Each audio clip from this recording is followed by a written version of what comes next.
I'm Bill Korach with the report card. We're here at the Citizens for National Security Conference with Lieutenant Hector Delgado, a Navy SEAL. Now, Lieutenant Delgado is going to be on camera, but you won't see his face for security reasons because he's still active in the Navy SEALs and he's with the Department of Homeland Security. And we're delighted to have Lieutenant Delgado with us. He was a Navy SEAL team member for over 24 years. He was mobilized for a combat tour in Iraq with SEAL Team 3 in 2006, and he received a Navy Commendation Medal with Combat V. Lieutenant Delgado is also with the Department of Homeland Security, and he remains with the Navy SEALs as a reservist. And he also has a security service. So we're here to talk to Lieutenant Delgado about his experiences in the SEALs, and since we have an audience of parents and school children, including junior ROTC and Sea Cadets, I'd like to talk to Lieutenant Delgado a little bit about what it was like growing up and planning his military career and how this sort of unfolded and what his experiences were.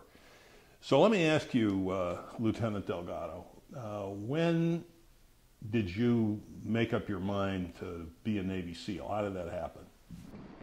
Well, I've always had some form of military bearing, starting back to a military camp which my mom had put me in at the age of 8. But that, even back then, I had no knowledge that I would even, or inkling that I would be joining the Navy. After graduating high school, I went into college. I started my freshman year of college, and I just wasn't, my mind, my energy just wasn't there.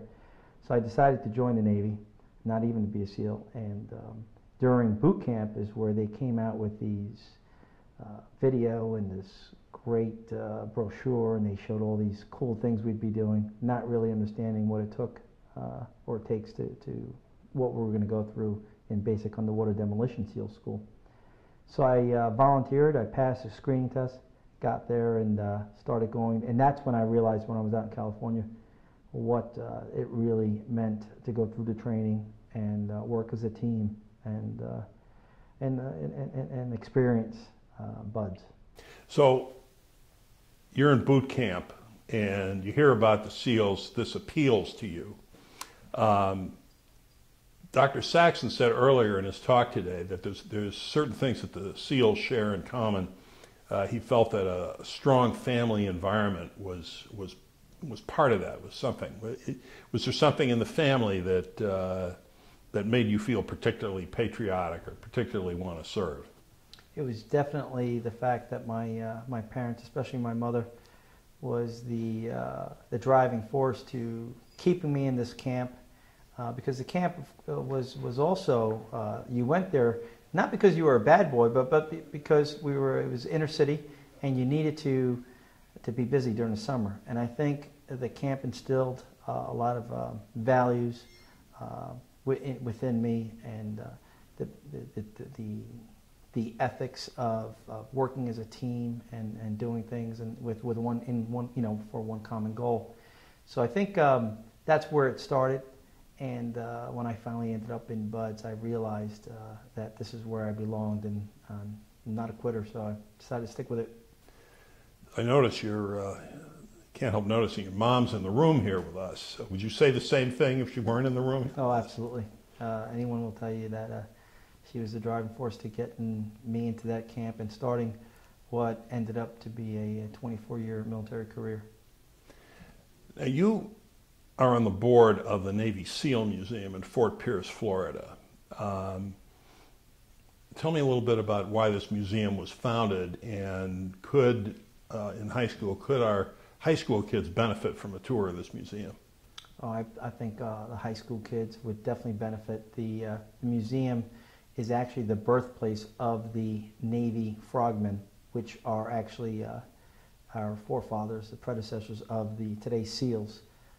It's the UDT. It's actually a nationally designated museum, and It's where you can go and you could see all the different equipment that's been used throughout all the different campaigns, starting with World War II to present day operations. It's a small museum. We are experiencing some growth with an expansion, but for students who have made a command decision that they don't want to pursue college, this may be an option for them, although I would always mentor and I would always advise that you do go to college and get your degree. We have a number of readers who are parents of junior ROTC, Junior Reserve Officer Training Corps in high school, and the Sea Cadets that tend to be middle school aged. Some of them are interested in the SEALs. What advice would you give them in terms of preparing for the SEALs? How would they do that? How would they start to think about that? Well, I would recommend that, although there may be a misconception that SEALs are 6'5", I would recommend that they work on their stamina and on upper body, long distance running, long distance swimming. There's, it's you don't have to be a big guy to be able to have. You have to have that intestinal fortitude. I would also advise that you stay out of trouble. The SEALs and their recruitment now, and the military in general, has become very selective. And there are certain mistakes that maybe you and I could have made back in the day that would not jeopardize a career in the military. But nowadays, because of how selective they're becoming, one little mistake could follow you the rest of your life, and could also negate your career goals if you wanted to join the military. One of the things that you had mentioned earlier was the mental toughness required of a SEAL. So you say that in your class, I think only 20% made it through BUD/S, basic school, and you felt that it was the lack of the mental toughness. So how would young people start to acquire that kind of mental toughness?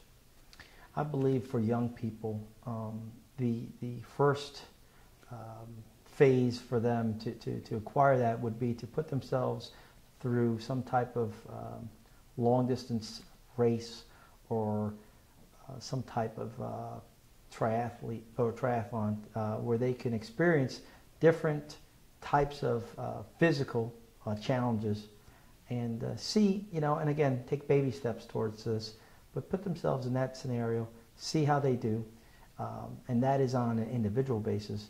But if they have the ability to do it in a team of 4 or 6, they can do this work together and go through a race like that, because sometimes you'll go through a race, and remember, we're all individuals, but if anyone has any type of team sports background, I would highly recommend that.